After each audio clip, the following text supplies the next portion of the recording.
Morning all of you. आज हम आप लोगों को मिडवाइफरी जो एनएम सेकेंड ईयर का सब्जेक्ट है इसके बारे में पढ़ाएंगे। तो देखिए, इसमें आज हम आप लोगों को पढ़ा रहे हैं प्रसव पूर्व सलाह, एंटीनेटल एडवाइस के बारे में। तो देखिए, प्रसव पूर्व सलाह।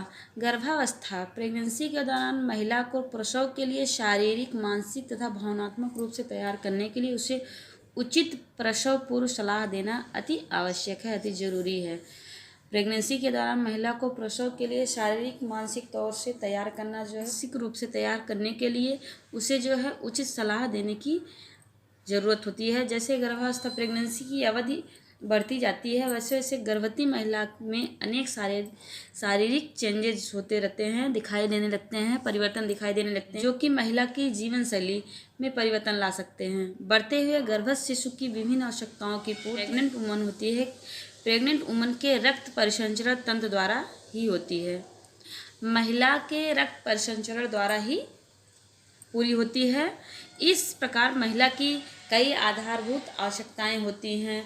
इसके अलावा गर्भस्थ शिशु के जन्म तथा उसके पालन पोषण संबंधित अनेक शंकाएं भी महिलाओं में मौजूद होती हैं, पर्याप्त मात्रा में पाए जाते हैं, जिनके समाधान के लिए प्रसव पूर्व सलाह की आवश्यकता होती है। जिनके समाधान के लिए प्रसव से पहले सलाह की ज़रूरत होती है। प्रेग्नेंट वुमन को प्रेगनेंसी के दौरान प्रसव से पूर्व सलाह की आवश्यकता होती है। तो देखिए, प्रसव पूर्व सलाह के उद्देश्य, ऑब्जेक्टिव ऑफ एंटीनेटल एडवाइस।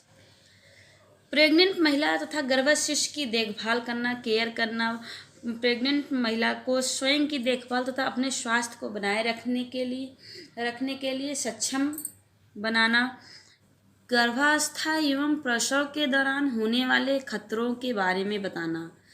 गर्भावस्था, प्रेगनेंसी अवस्था एवं प्रसव के दौरान, प्रसव के समय होने वाले खतरों के बारे में प्रेग्नेंट वुमन को बताना। प्रसव तथा शिशु जन्म की तैयारी करवाना, प्रसव करवाना तथा शिशु जन्म की तैयारी करवाना। संस्थागत प्रसव की बढ़ावा देना, संस्थागत प्रसव को बढ़ावा देना कि प्रसव जो है घर पे न कराया जाए, इसके बजाय संस्था पर कराया जाए, प्राथमिक स्वास्थ्य केंद्र पर कराया जाए। इसके बारे में लोगों को बढ़ावा देना, जानकारी देना, बताना। नेक्स्ट, प्रसव पूर्व सलाह के तत्व, एलिमेंट्स ऑफ एंटीनेटल केयर।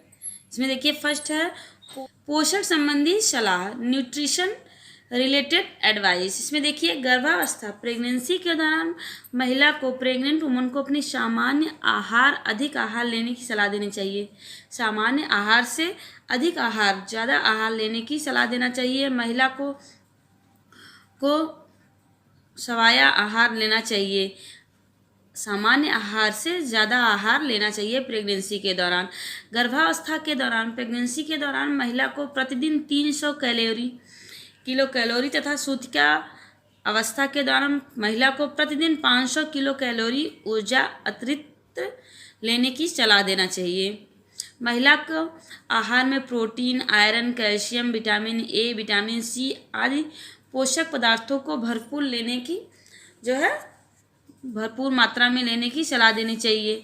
महिला के आहार में निम्न खाद्य पदार्थ प्रचुर मात्रा में होने चाहिए। देखिए, कौन कौन से होने चाहिए।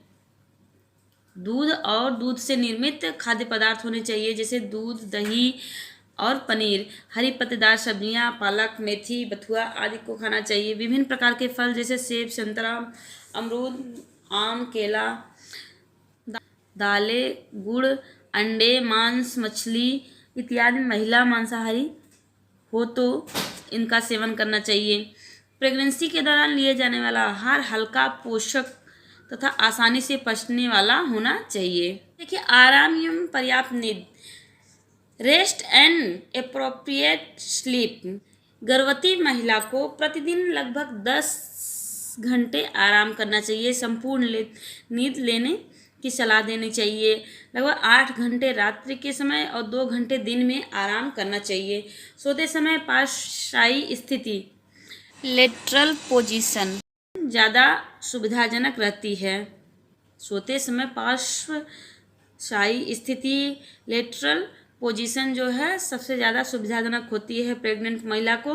गर्भवती महिला को सोते समय बाईं पार्श्वशायी स्थिति लेफ्ट लेटरल पोजीशन धारण करने की सलाह देना चाहिए। बाईं तरफ लेटना चाहिए। गर्भावस्था के दौरान विशेष रूप से गर्भावस्था के अंतिम समय में सुपाइन पोजीशन मीन्स सजगता की स्थिति को हमेशा टालते रहना चाहिए, क्योंकि यह माता तथा उसके गर्भस्थ शिशु दोनों के रक्त परिसंचरण को प्रभावित करती है।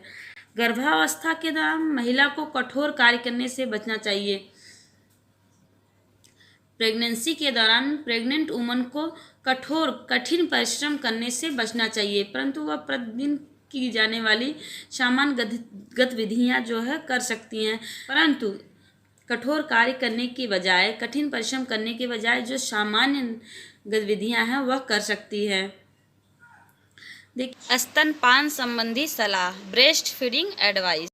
नवजात शिशु को सामान्य प्रसव की स्थिति में 1 घंटे के अंदर तथा सिजेरियन की स्थिति में 2 से 3 घंटे के अंदर स्तनपान करवाना प्रारंभ कर देना चाहिए, शुरू कर देना चाहिए, क्योंकि इस दौरान नवजात में स्तनपान के लिए आवश्यक चूसण तथा रूटीन रिफ्लेक्स बहुत मजबूत होते हैं, क्योंकि रूटीन रिफ्लेक्स जो होते हैं वह उस समय बहुत मजबूत होते हैं, जो कि स्तनपान की प्रक्रिया को बहुत आसान बना देते हैं।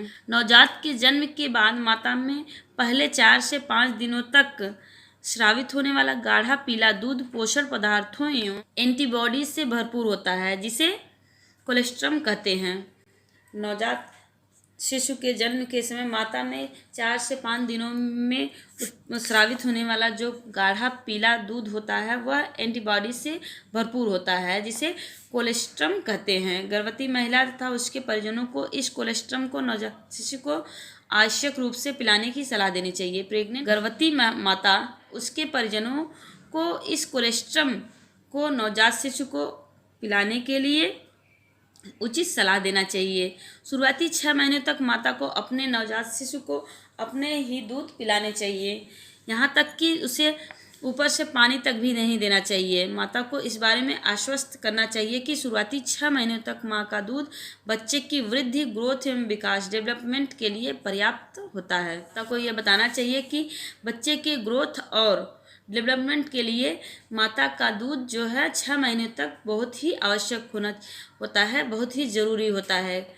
गर्भवती माता को जन्म के अपने नवजात को मांग के अनुसार डिमांड फीडिंग करवाने की सलाह देनी चाहिए, अर्थात जब उसका बच्चा दूध की मांग करे तब दूध पिलाए, परंतु दिन में कम से कम 8 से 10 बार दूध अवश्य पिलाएं। दिन में कम से कम 8 से 10 बार दूध जरूर पिलाना चाहिए, और बच्चे की अगर मांग हो तो मांग के अनुसार जो है बच्चे को दूध पिलाना चाहिए। नेक्स्ट देखिए, व्यक्तिगत स्वच्छता, पर्सनल हाइजीन। प्रेग्नेंट महिला को अपनी व्यक्तिगत साफ सफाई का विशेष ध्यान रखना चाहिए। उसको जो अपनी साफ सफाई का विशेष ध्यान रखना चाहिए, अपने को स्वच्छ साफ सुथरा रखना चाहिए। व्यक्तिगत स्वच्छता रखने में गर्भवती महिला को पर्याप्त नींद आएगी तथा वह प्रसन्नचित रहेगी।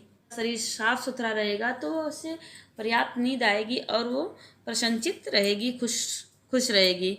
व्यक्तिगत स्वच्छता रखने में किसी भी प्रकार की संक्रमण का खतरा भी नहीं रहेगा।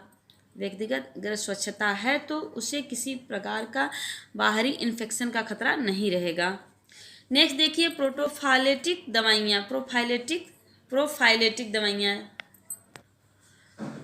प्रोफाइलेटिक दवाइयाँ, आयरन, फोलिक एसिड की गोलियाँ।